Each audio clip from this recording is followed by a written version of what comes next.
القرآن حينما يعرض بأقضية كثيرة يتعرض لها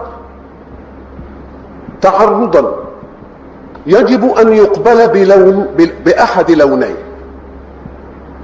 إما أن يقبل بالقمة الإيمانية وهذه هي الحيثية الأولى،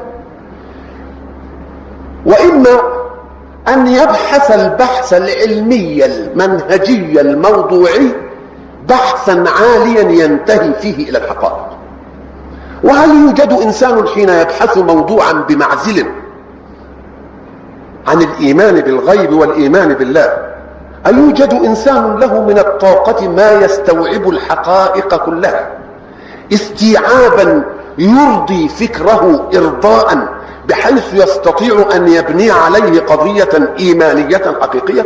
إن الناس في نشاطاتهم الذهنية ذهن يتفوق على ذهن، ونشاط يتفوق على نشاط، ولا يزال الناس يكملون لبعضهم، اللاحق يكمل للسابق أشياء كثيرة، ولا يزال الناس حين يقننون يغيرون ما يقننون أو يعدلون ما يقننون أو يلغون ما يقننون. كل ذلك لماذا؟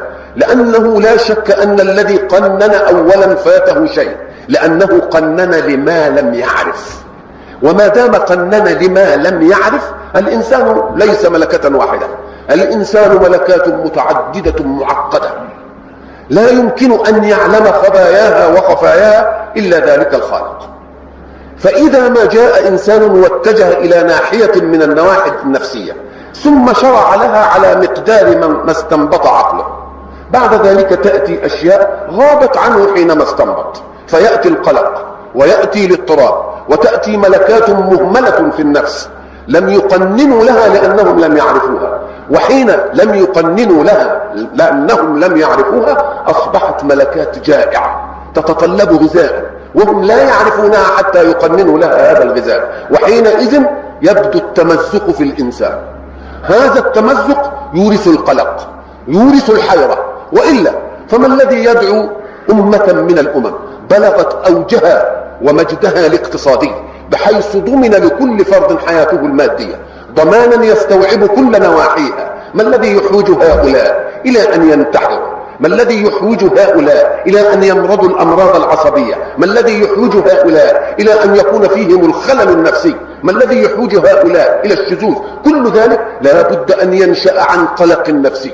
هذا القلق معناه أن النفس الإنسانية فيها ملكات، ملكة شبعت وأدخمت وملكة لا تزال جائعة. احضروا لي مجموعة من المجموعات يوجد فيها إنسان شبعان ويوجد فيها آخرون جائعون، أيوجد استقرار وسكون لتلك المجموعة؟ لا يوجد أبدا. إذن فالقلق والحيرة والاضطراب والرغبة في الفرار من الحياة ما هو إلا من وجود ذلك التمزق في كيان النفس الإنسانية. لماذا؟ لأن النفس الإنسانية حاولت أن تفعل لنفسها قوانين تحكمها وهي جاهلة بأكثر ما يقنن له، فوجب أن يوجد ذلك الفساد فيها.